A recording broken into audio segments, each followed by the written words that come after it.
Beliau ini ngaji di beberapa tempat, antara lain beliau ini alumni Syria, ya. Ini masyhur, sahih, riwayah sahihah, hadis ini masyhur. Hampir semua khotib, hampir semua mubaligh kalau Ramadan pasti menyampaikan hadis ini. Ini hadis qudsi, menunjukkan mulianya puasa Ramadan. Sampai Rasulullah menceritakan dawuhnya Allah, namanya hadis qudsi, kullu amali ibni Adam lahu. Setiap amal manusia lahu, untuk manusia itu. Illa siyam, kecuali puasa, fa innahu li, sesungguhnya puasa itu untukku. Untukkunya adalah Allah, langsung Allah. Wa ana ajzi bih, aku sendiri yang akan memberikan balasan.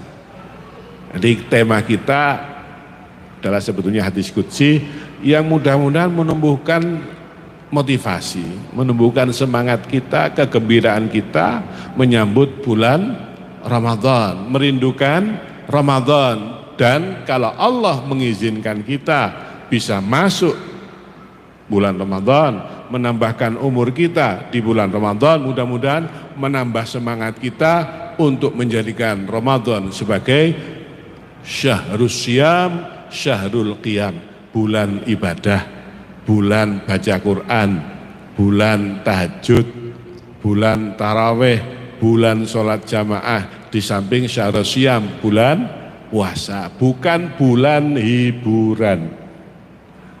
Ramadan bukan bulan belanja, ya. Ini yang nanti malam ini kita pertajam, as-syamu li wa ana ajzi bih.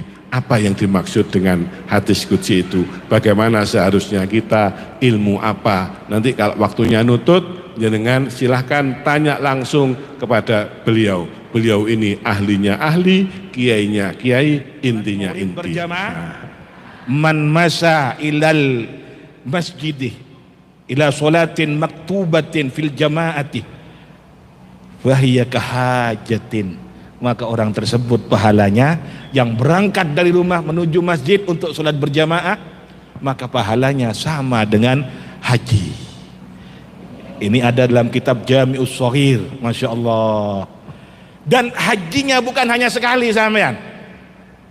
Man ghadha auraha ilal masjid. Dalam hadis yang lain yang diriwayatkan oleh Al-Imam At-Tabrani, barang siapa yang kemudian berangkat dari rumahnya menuju masjid, tidak ada tujuannya kecuali di ayyata'allama khairan, kecuali hanya untuk belajar kebaikan. Sampean datang ke sini untuk apa kira-kira? Mosok mau ngerumpi? Boten nggih? Dalam rangka untuk ngaji. Ya Allah, ini. Yang ada apa pahalanya? Ataupun menyampaikan ilmu. Maka yang ada kata Rasulullah, pahalanya seperti kemudian ibadah haji. Taman, hajinya sempurna, artinya kemudian sama dengan orang yang berangkat melaksanakan ibadah haji. Ya Allah, dapat haji 2 kah? Semoga menjadi amal yang diterima oleh Allah. Belum lagi Masya Allah disampaikan juga oleh Rasulullah, la yaqudu qaumun, tidaklah seorang duduk, tidaklah suatu kaum duduk, yadhkurunallah, yang ada berzikir dari tadi, yang dibaca ratib, Masya Allah. Ini kecuali kemudian illa haffathumul malaikah, ya Allah, dinaungi oleh para malaikat. Ini ngelihat atau tidak sampean, ada malaikat di sini? Ngelihat atau tidak? Tidak. Kalau ngelihat sampean, insya Allah yang ada lari nanti. Sama dengan corona tidak kelihatan mata, ya atau tidak? Tapi Masya Allah, jangan bilang bahwa corona nggak ada. Makanya kenapa sampai sekarang yang ada masih banyak yang pakai masker. Ya Allah, ini gara-gara Markona ini. Semoga secepatnya diangkat oleh Allah Subhanahu wa taala. Dan keutamaan ratibul haddad, Masya Allah, ini sangat besar sekali. Ini panjang kalau dijelaskan ini sebenarnya ini. Saya lanjutkan dulu hadis ini. Bahkan wa ghasiyatkumur rahmah, Allah kemudian yang ada akan memberikan rahmat. Menjanding madhur etotak, rahmat Allah Subhanahu wa taala yang ada akan ditumpahkan ke tempat ini. Masya Allah. wa anzala alaihimus sakinah, yang ada bahkan dalam sabda Rasulullah. Ini khusus mungkin yang masih muda-muda. Biasanya kalau anak-anak muda kan sedikit galau katanya. Apa yang dijanjikan Rasulullah? Allah akan memberikan ketenangan. Ini untuk ibu-ibu yang mungkin punya anak, anaknya mungkin dalam hal ini punya masalah, ada persoalan, ada problem kehidupan, maka berangkat ke tempat ini, duduk di tempat ini, yang ada ketenangan akan diberikan oleh Allah Subhanahu wa Ta'ala. Makanya sampean kalau kepingin hidupnya tenang, nggak usah pergi ke dugem, nggak usah ke kafe, berangkat pergi ke apalagi Masya Allah ada majelis-majelis ilmu di bawah bimbingan beliau. Masya Allah, ketenangan akan didapat. Belum lagi bersama dengan beliau, Masya Allah, sampean berjumpa dengan ulama. Jangankan berjumpa, ngelihat saja alim ulama yang ada sudah kemudian terhitung sebagai ibadah.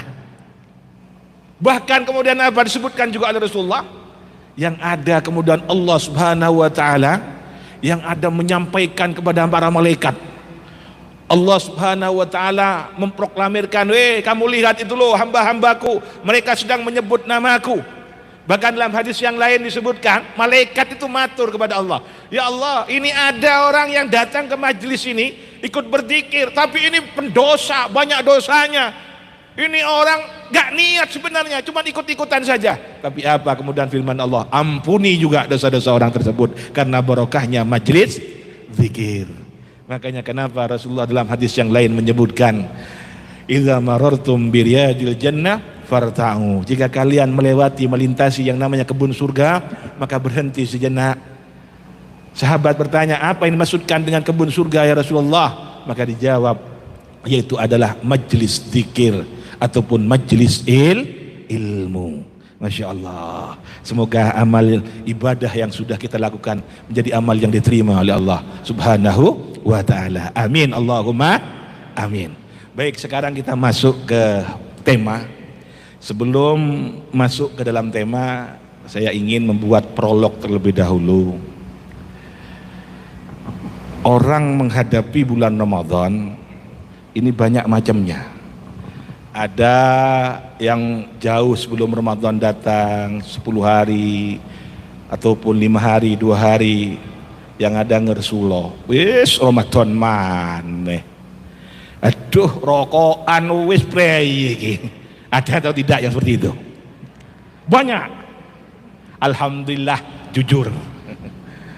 Apalagi yang masih baru kawin alias pengantin baru.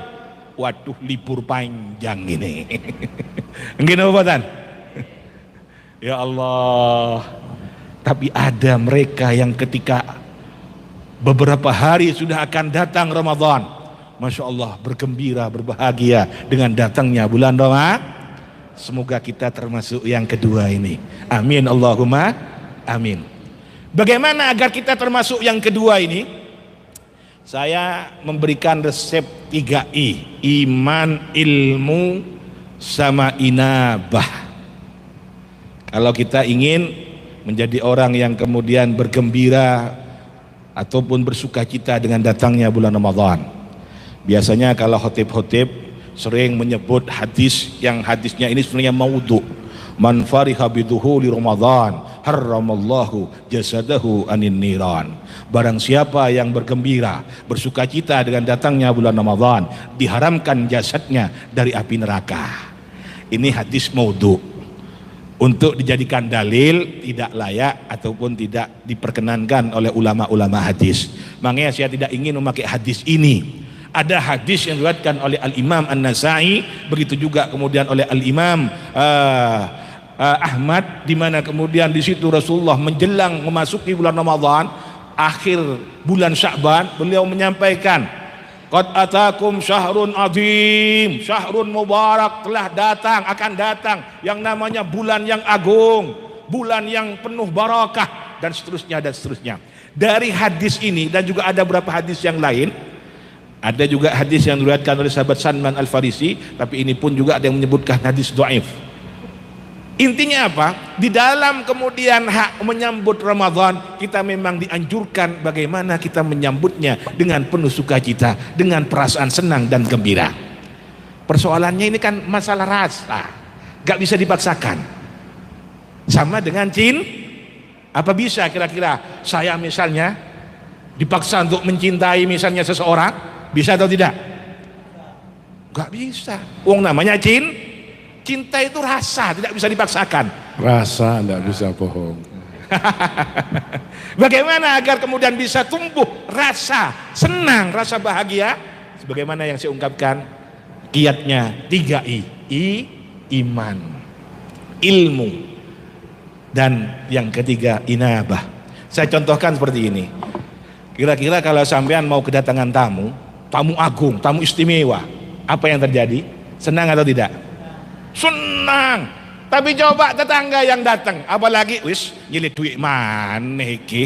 Aduh, pokok iki teko nyelit duit wis. Angel wis. Kira-kira seneng atau tidak sampean? Kalau perlu bilang sama anaknya, cung ngomong, bapak kok ono. Iku katanya nyelit duit iku. Ya Allah. Anaknya jujur Gus. Tamunya ngomong, tadi bapak ngomong katanya bapak enggak ada suruh. Ini yang terjadi. Oleh karena itulah kita perlu mengetahui apa keistimewaan Ramadan, apa keistimewaan berpuasa di bulan Ramadan. Nah, disinilah kemudian kita akan mengupas sedikit demi sedikit. Dan kenapa Allah Subhanahu wa taala menyebutkan ya ayyuhalladzina amanu? Hitabnya adalah orang-orang yang beriman. Kutiba alaikumus shiyamu kama kutiba alal ladzina min qablikum la'allakum tattaqun. Di situ Allah memerintahkan ataupun mewajibkan berpuasa dengan ungkapan kutibah, bukan katabah, bukan kalimat aktif tapi pasif. Ini fi'il mabni majhul. Ini kata para alim ulama. Kenapa rahasianya pakai kutibah? Karena memang yang namanya perintah puasa itu memberatkan, khususnya bagi ahli hisab. Perokok berat itu, masya Allah. Coba perhatikan. Adzan maghrib waktu puasa. Yang ada bukan ngambil air minum ataupun ngambil nasi, bukan. Rokokan dulu. Iya atau tidak? Bahkan ada yang ngomong sama saya, Kiai, saya terus terang kalau cuma masalah gak makan sehari 2 hari kuat saya. Tapi masalah rokok, ini yang bikin gak kuat saya katanya. Ini. Jadi intinya itu kalau ahli hisab, ini yang memberatkan ini. Makanya dalam beberapa ayat yang lain dalam Al-Quran, kutiba alaikumul qisas, ditetapkan ataupun diwajibkan bagi kalian untuk melakukan hukum qisas. Ada ayat lagi, kutiba alaikumul qital wa huwa kurhun lakum, diwajibkan atas kalian, artinya ditetapkan bagi kalian untuk melakukan yang namanya perang. Padahal digambarkan oleh Allah itu sesuatu yang tidak menyenangkan bagi kita. Tapi kenapa para sahabat Rasulullah ada yang ketika masih asik makan kurma belum habis kurmanya, yang ada seruan jihad, hayya ilal jihad, dibuang kurma yang masih separuh, langsung ambil pedang, ambil yang namanya persenjataan. Begitu juga kemudian kuda dipersiapkan, berangkat menuju peperangan. Kenapa? Iman. Ini disinilah kemudian rahasia iman. Bahkan ada salah seorang sahabat Rasulullah baru malam pertama, maaf, jima, belum mandi jinabah, ada seruan jihad, langsung dia ikut perang. Apa yang terjadi? Meninggal dunia sebagai syuhada. Dan Rasulullah ketika mendekati jenazah tersebut menunduk seolah-olah beliau merasa malu. Ditanya oleh sahabat, ada apa gerangan ya Rasulullah? Kenapa engkau berjalan tertati-tati dan engkau begitu kemudian menunduk seolah-olah engkau malu ya Rasulullah? Apa jawab Rasulullah? Bagaimana aku tidak malu? Para bidadari sedang kemudian merebut untuk mengambil jenazah ini untuk dimandikan. Ya Allah, ini bayangkan. Makanya bapak-bapak kalau habis jima, kalau waktunya rotipan langsung berangkat.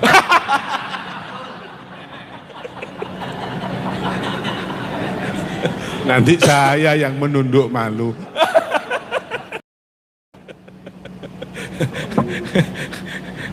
Nanti yang kasihan, nanti yang ngantri di belakang, jangan-jangan nanti mandinya di sini nanti.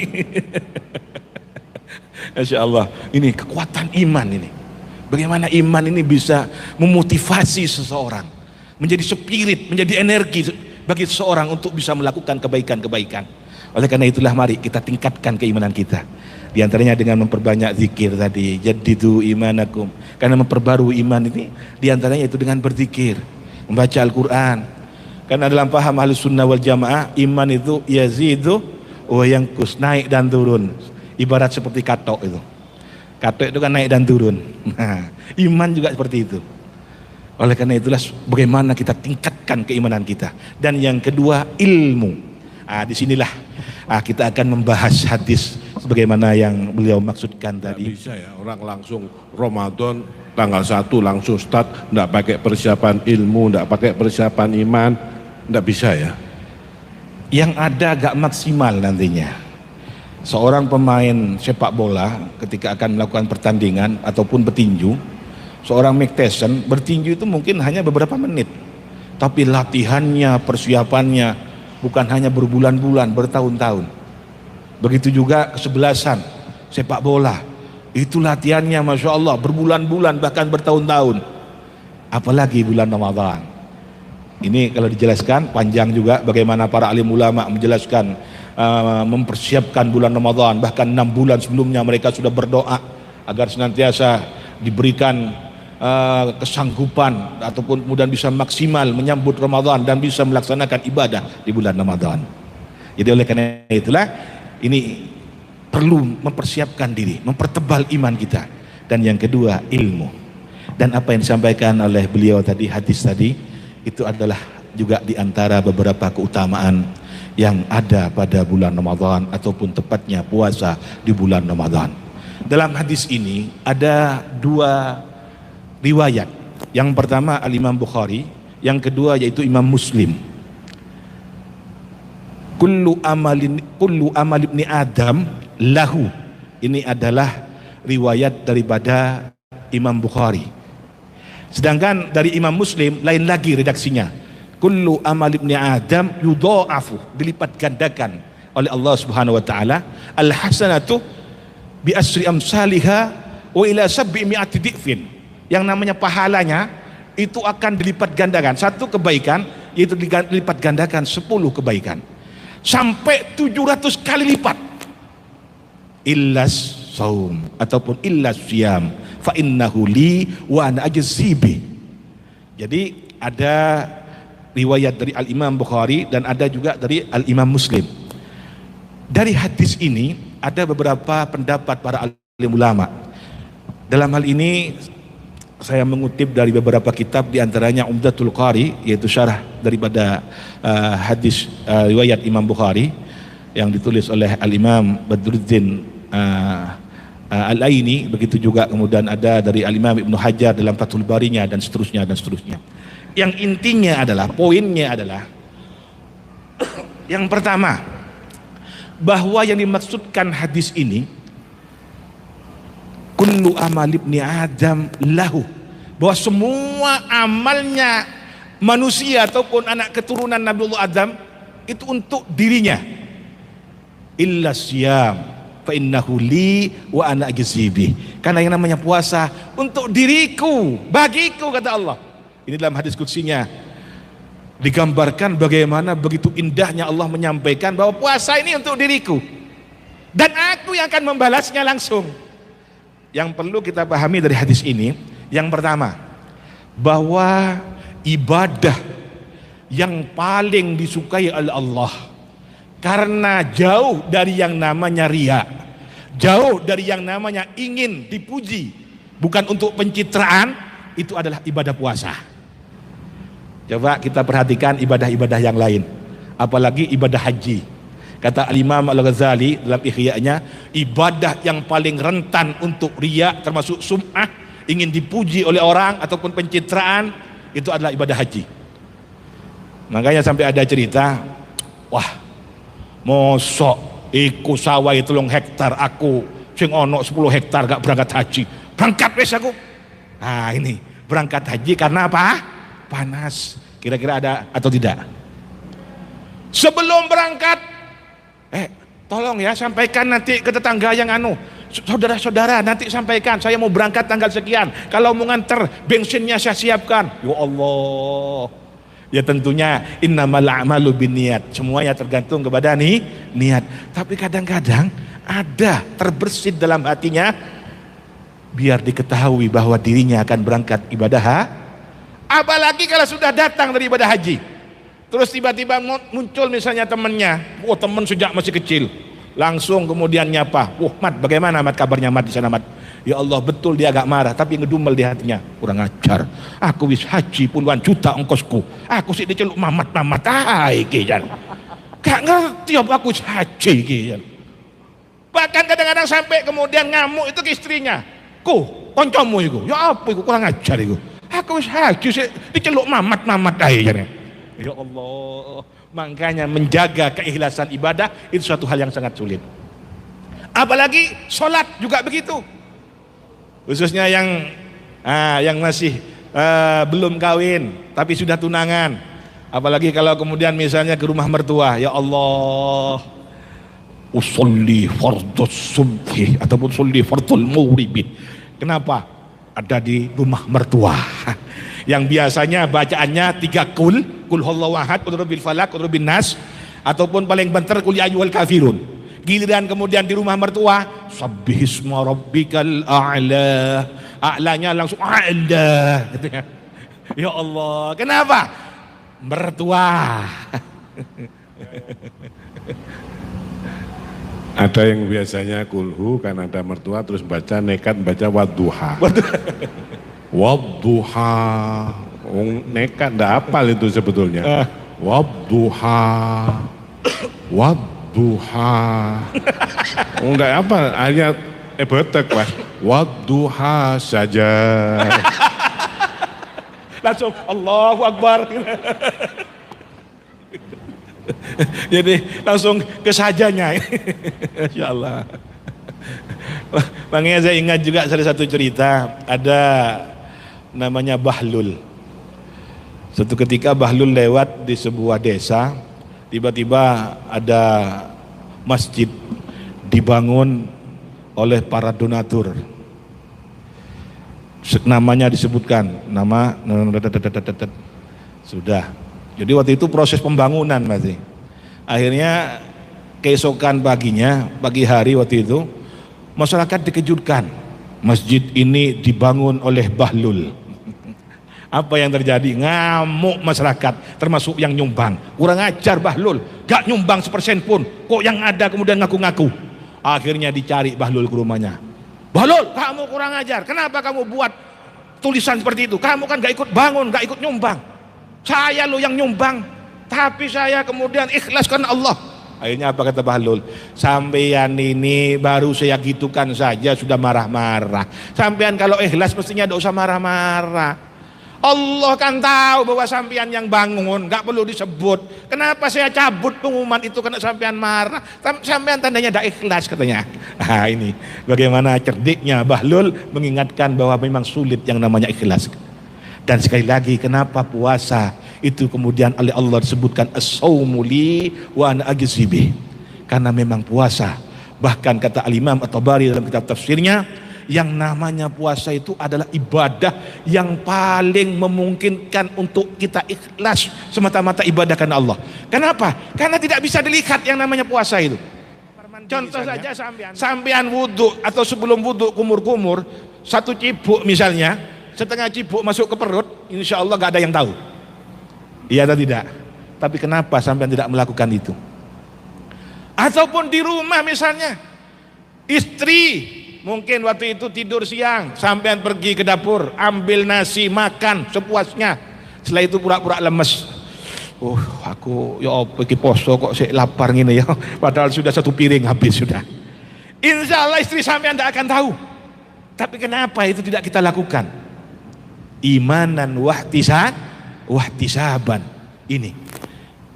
Jadi ibadah puasa itu adalah ibadah yang paling memungkinkan kita untuk ikhlas melakukan ibadah karena Allah Subhanahu wa taala. Dan memang tidak ada gerakan, tidak sebagaimana sholat, tidak sebagaimana haji.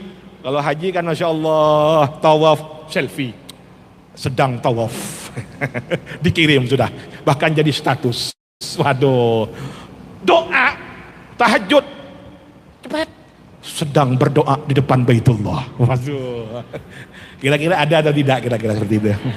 Insya Allah ada yang tahajud itu waktu sujud noleh begini. Sedang tahajud. Sedang tahajud. Makanya ibadah haji itu paling rentan kita untuk kemudian dipuji oleh orang lain. Ini ibadah haji, termasuk ibadah-ibadah yang lain. Zakat juga seperti itu. Kadang-kadang Masya Allah diumumkan hari sekian, hari ini, jam sekian, zakat massal, silakan datang ke rumah ini. Wah, Masya Allah, ngantri dari sebelum subuh yang ada 20 ribuan. Ya Allah, ini. Oleh karena itulah ini keistimewaan ibadah puasa. Kenapa kemudian Allah menyebutkan as-saumu li? Dan dalam hal ini yang kedua yang juga menjadi keistimewaan ibadah puasa, di samping karena ada nilai ikhlasnya, dan ibadah yang paling diterima oleh Allah itu adalah ibadah yang murni karena Allah, ikhlas karena Allah Subhanahu wa taala. Dan yang kedua kemudian keistimewaan puasa yang kemudian membedakan dengan ibadah-ibadah yang lain, bahwa di dalam puasa ini sekali lagi kenapa sampai Allah menyebutkan as-saumu li wa ana ajzi bihi, bahwa kata Al-Imam Sufyan bin Uyainah, yang namanya ibadah puasa ini disimpan oleh Allah secara khusus, Allah yang menyimpannya, tidak tercatat dalam catatan amal-amal baik sampean, tidak. Sehingga apa? Nanti ketika nanti di hari kiamat, kalau kita ingat salah satu hadis Rasulullah, ketika Rasulullah bertanya tentang atadruna mal muflis, siapakah orang yang bangkrut? Sahabat menjawab, al muflisu fina man la dirham wala mata. Orang yang bangkrut di antara kita adalah orang yang kemudian sebelumnya kaya, akhirnya kemudian tidak punya harta, tidak punya uang dan sebagainya. Akhirnya dijawab oleh Rasulullah bahwa al muflisu fina man ya'ti yaumal qiyamati bi sholatin au siyamin. Siyam di sini, puasa di sini artinya puasa sunnah, ataupun kemudian au zakatin dan sebangsanya walakin qad syatama hadza wa qad qadafa hadza wa qad dzalama hadza dan seterusnya. Nanti kemudian di akhirat dia membawa pahala-pahala ibadahnya, tapi ketika itu dia kemudian ada yang menuntut, ya Allah, orang ini pernah dulu menyakiti saya, pernah zalim kepada saya, orang ini dulu pernah memfitnah saya, pernah menuduh zina kepada saya kemudian ingin menuntut ya Allah pada hari ini ya Allah. Akhirnya apa yang terjadi? Amal-amal ibadah orang tersebut diambil, diberikan kepada orang yang disakiti, orang yang dizalimi dan seterusnya. Tapi tidak demikian dengan pahala puasa bulan Ramadan. Allah yang kemudian memegangnya, Allah yang kemudian menyimpannya. Jadi tidak sedikit pun pahala puasa di bulan Ramadan akan diambil oleh orang-orang yang mungkin kita berbuat zalim, mungkin kita memfitnah dan sebangsanya. Ini kata Al-Imam Sufyan bin Uyainah. Dan selanjutnya juga maksud daripada hadis ini bahwa hadis ini menunjukkan akan besarnya pahala puasa. Kenapa Allah menyebutkan dalam hadis kursinya as-saumu li wa ana ajzi bi, saya yang akan membalasnya. Kalau dalam beberapa hadis yang lain ketika menjelaskan misalnya pahala jihad, pahala yang namanya sedekah, disebutkan kemudian yaitu bisa bi'mi'ati di'fin, dilipat gandakan sampai 700 kali lipat. Ini tidak. Aku yang membalasnya. Menurut para ulama ini menunjukkan akan besarnya yang namanya pahala puasa di bulan Ramadan. Dan ada 3 amal ibadah yang mendapatkan pahalanya kemudian dilipat gandakan tidak terhingga. Yang pertama yaitu adalah puasa sebagaimana yang saya sebutkan tadi. Yang kedua sabar. Wa innama yuwaffas sabiruna bighairi ajruhum bighairi, pahalanya bighairi hisab. Ya Allah, tidak terhitung, tidak terhingga dari saking banyaknya. Makanya ibu-ibu kalau sampean mungkin ada suaminya yang selingkuh, sudah sabar. Ya Allah, bighairi hisab pahalanya. Ya Allah, ini kesempatan ya Allah bagi saya ya Allah untuk mendapatkan pahala yang berlimpah dari Engkau ya Allah.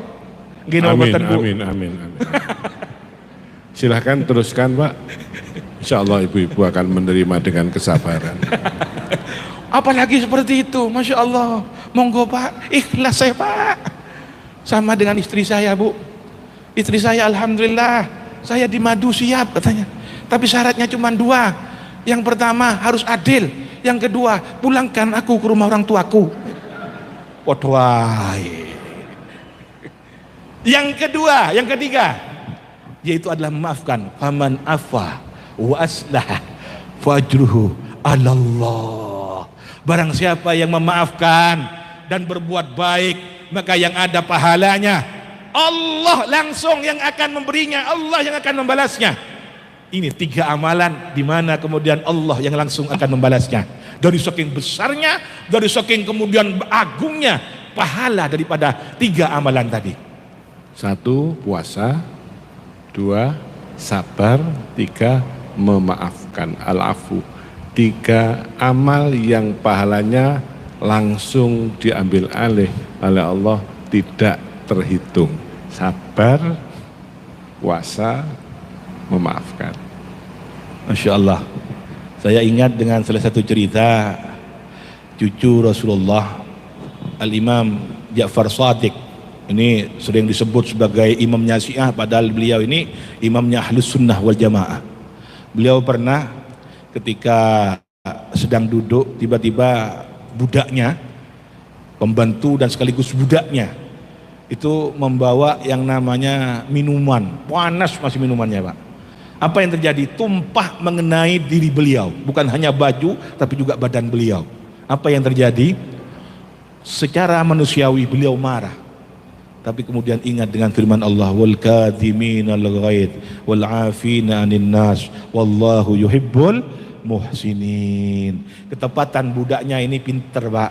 Wahai imam, ingatlah firman Allah, wal kadhiminal ghaidh wal 'afina 'anil nas wallahu yuhibbul muhsinin. Ya, kalau begitu aku akan memaafkan engkau, dan engkau aku bebaskan sekarang, tidak sebagai budak lagi, dimerdekakan Pak. Dan kemudian ini ada uang, silahkan engkau ambil. Ini Imam Ja'far Shadiq. Tapi kalau saya digitukan, kurang ajar awakmu iki. Bapak-bapak tolong ayat itu dihafalkan ya.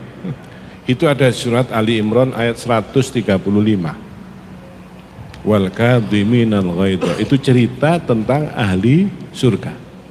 Surga itu seluas langit dan bumi, uiddat lil muttaqin, disiapkan untuk orang yang bertakwa. Siapa orang yang bertakwa? Dijelaskan ayat berikutnya, wal kadhiminal ghaidha, orang yang mampu menahan marah, tidak emosional.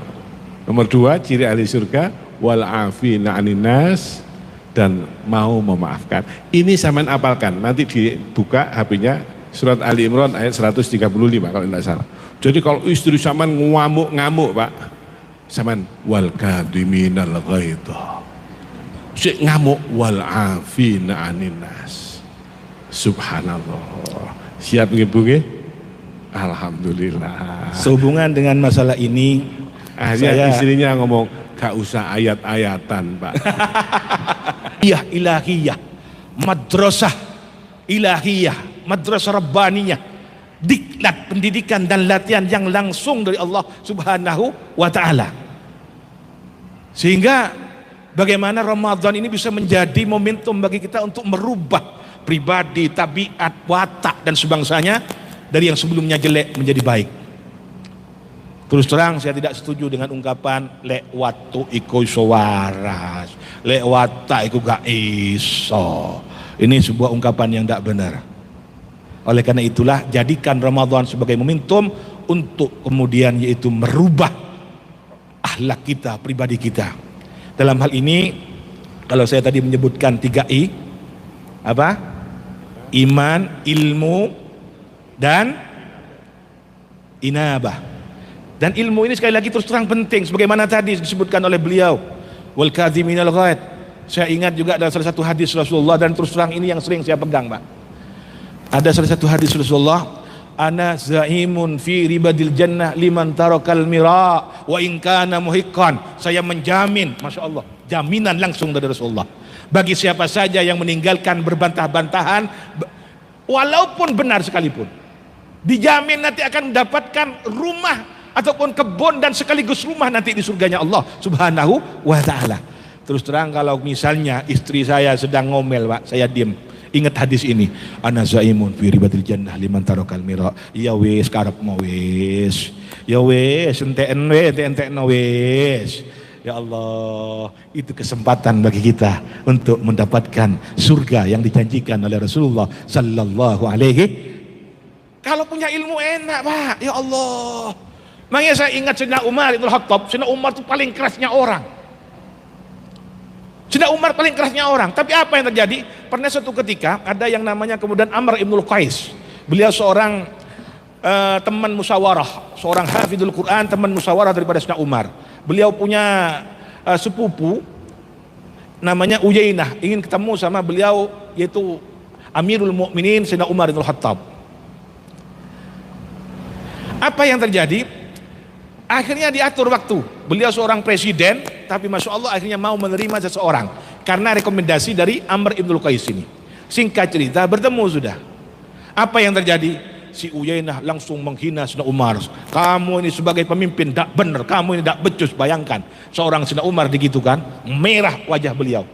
Tapi diingatkan oleh kemudian sahabatnya Amr ibn Qais, ya Sayyidina Umar, ingat apa yang kemudian difirmankan oleh Allah. Anil jahilin wa amur bil urfi wa arid anil jahilin. Di mana kemudian setelah diingatkan dengan seperti itu, langsung Sayyidina Umar kemudian mereda amarahnya dan bahkan mengambil hadiah diberikan kepada orang tersebut karena menganggap bahwa orang tersebut adalah orang yang jahil, orang yang bodoh. Sudahlah, silahkan kau pergi, aku gak akan marah, tidak akan kemudian murka dengan sikapmu ini.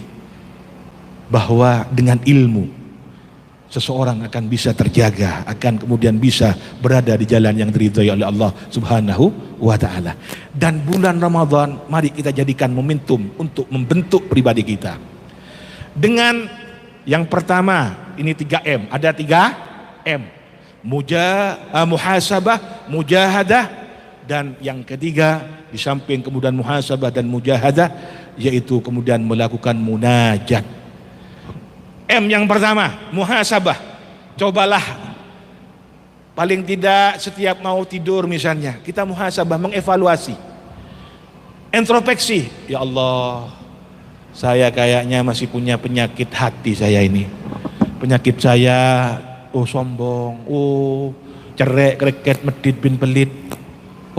Saya ternyata masih suka dengki sama orang. Saya masih suka memusuhi orang. Apa yang kemudian perlu kita lakukan? Langsung mujahadah. Dalam mujahadah ini ada 3T. Tahalli, tahalli, tajalli. Tahalli itu membuang, gampangnya membuang sifat-sifat buruk, baik yang bersifat lahiriah dan batiniah. Sekaligus kemudian tahalli, bagaimana kita memasukkan sifat-sifat baik ke dalam diri kita, baik lahiriah ataupun batiniah. Yang punya penyakit sombong misalnya, langsung diobati secara langsung, jangan dibiarkan. Saya ingat salah seorang kiai ketika beliau seusai mendapatkan tamu yang banyak sekali, beliau tiba-tiba langsung menanggalkan baju kebesarannya, termasuk kopiahnya. Langsung kemudian hanya dengan baju ala kadarnya, beliau ambil sapu, nyapu halaman di depan rumah beliau. Ditanya oleh istrinya, "Bah, nopo kok sampai nyapu dewe wong wonten santri kok?" Apa jawab beliau? "Iki lho, saya kepingin kemudian membersihkan hati saya. Tadi ya Allah banyak orang sowan kepada saya, banyak orang cium tangan saya, muncul dalam benak saya, aku iki wong mulya. Ini perasaan ini gak bener, ini perasaan dari setan ini. Ini merusak ini. Makanya saya melakukan seperti ini agar hilang perasaan-perasaan seperti ini ataupun sifat-sifat seperti ini." Itu di antara kemudian cara kemudian apa yang saya sebut dengan walladzina jahadu fina lanahdiyannahum subulana, mujahadah. Dan puasa ini diantaranya itu adalah dalam rangka juga jihadun nafas, memerangi hawa nafsu. Karena kata Imam Al-Ghazali, yang namanya hawa nafsu itu memang harus diperangi.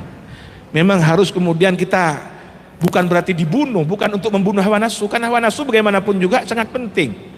Tanpa hawa nafsu, khususnya nafsu bawah perut, gak akan ada keturunan. Kenapa? Gak akan ada orang yang nikah.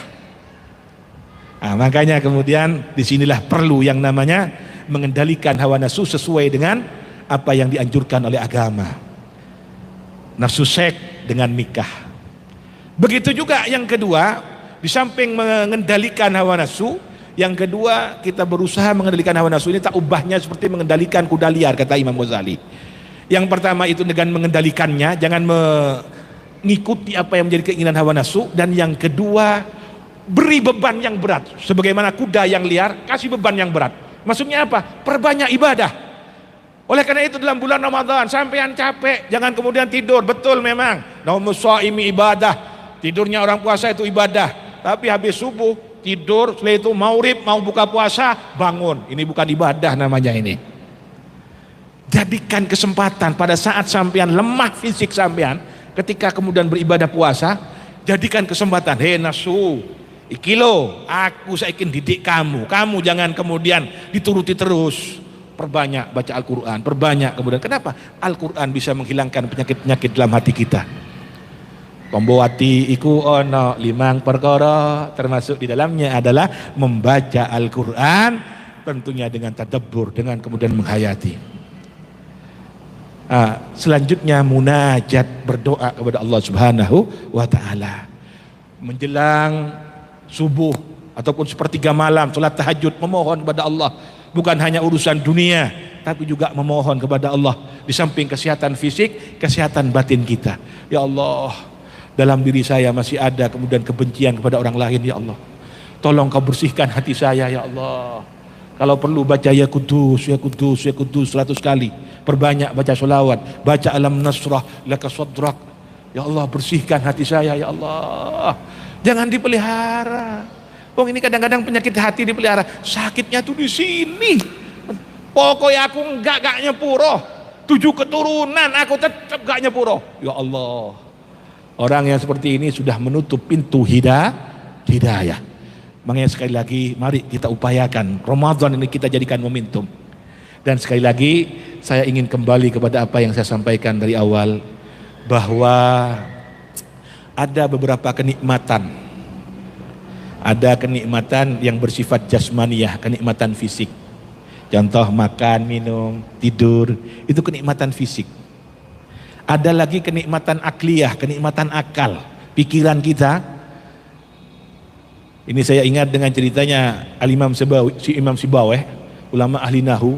Beliau itu sampai dibakar kitabnya oleh istrinya. Kenapa? Karena cemburu. Istrinya jablay, tidak pernah disentuh. Akhirnya apa? Kitabnya dibakar. Kira-kira ada suami seperti itu? Imam Zuhri dari sejak kawin sampai hampir 40 hari, bayangkan manten baru, istrinya gak disentuh. Kenapa? Mutola'ah, belajar. Ya Allah, ini kenikmatan yang bersifat akliyah ini. Ada lagi yang ketiga, kenikmatan yang memang bersifat tabi'i. Seorang ibu melahirkan, hamil.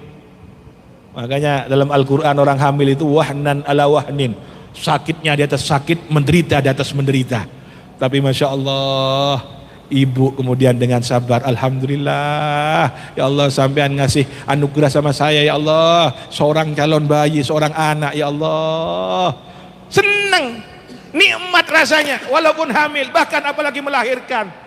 Sampai kadang-kadang ada yang ketika ditanya habis melahirkan, ya apa, kata lahir maneh ndak wis. Aduh loro dak enak. 1 bulan 2 bulan ditanya lagi, ya apa ma mau buat anak lagi? Oke. Loh katanya ndak enak. Iya tapi enak lek duwe anak akeh ya. Kenapa bisa seperti itu? Kenikmatan yang bersifat tabi'i, tabiat yang ada dalam diri kita dihujamkan oleh Allah Subhanahu wa taala. Dan ada lagi kenikmatan yang bersifat ruhaniyah.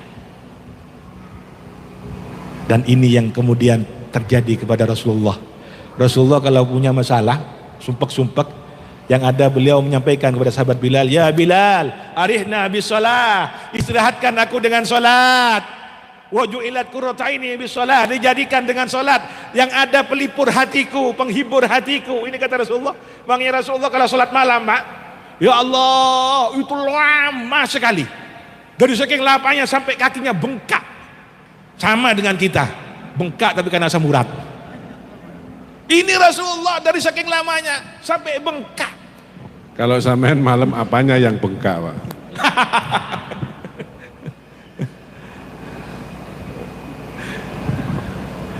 Ini. Ibnu Mas'ud itu pernah lihat Kanjeng Nabi sholat malam. Ibnu Mas'ud terus ikut makmum. Karena lamanya Rasulullah berdiri ruku. Ibnu Mas'ud itu dalam hatinya ngerundel. Lapo aku mau melok jamaah nang Kanjeng Nabi. Karena lamanya begitu. Padahal itu sudah Rasulullah pemegang kunci surga, orang yang sudah dosanya diampuni. Merasakan nikmat ibadah. Kanjeng Nabi maksum, tapi tiap hari istighfar 100 kali. Kanjeng Nabi maksum, kalau malam tahajud rakaat pertama Al-Baqarah, loncat An-Nisa, balik Ali Imran. Lah kita ini maksum enggak, mesum iya. Tapi ibadah kita kurang, tapi jangan khawatir, Allah itu maha memaafkan. Maka Ramadan adalah bulan di mana kita betul-betul minta ampun, munajat kepada Allah. Yang ketiga tadi inabah, iman, ilmu, sekarang inabah. Monggo. Sebelum ke inabah, saya ingat dengan salah seorang ulama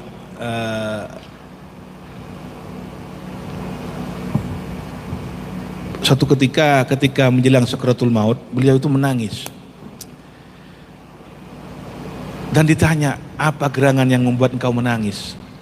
Ini kalau tidak salah Al-Imam Amr bin Qais. Dan jawab beliau, aku menangis bukan karena akan meninggalkan istri, bukan karena meninggalkan dunia ini, tapi aku menangis karena aku akan meninggalkan nikmatnya sholat malam.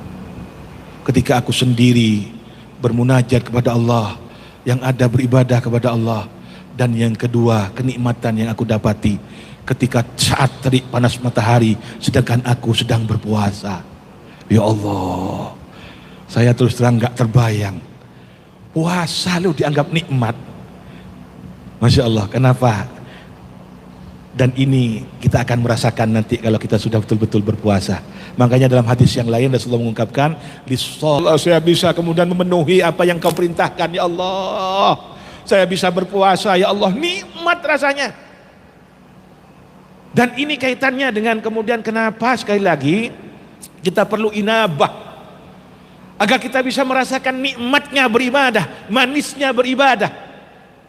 Perlu inabah, memohon ampun kepada Allah, bertaubat kepada Allah sebelum Ramadan. Al-Imam Ibnu Mas'ud pernah ditanya, ya Imam Ibnu Mas'ud, apa gerangan yang kau lakukan sebelum Ramadan dan para sahabat-sahabat yang lain? Apa jawab beliau? Aku hilangkan kemudian yang namanya dosa-dosaku, termasuk kesalahanku, dan kemudian kebencian dan permusuhanku kepada orang lain.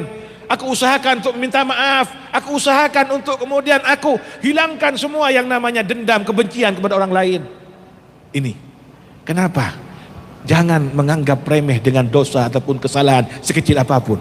Saya ingat dengan salah satu cerita yang pernah terjadi kepada Al-Imam Sufyan As-Tsauri. Beliau pernah suatu ketika mengalami sesuatu yang tidak mengenakan. Tidak mengenakan menurut beliau, mungkin menurut kita dianggap biasa-biasa saja.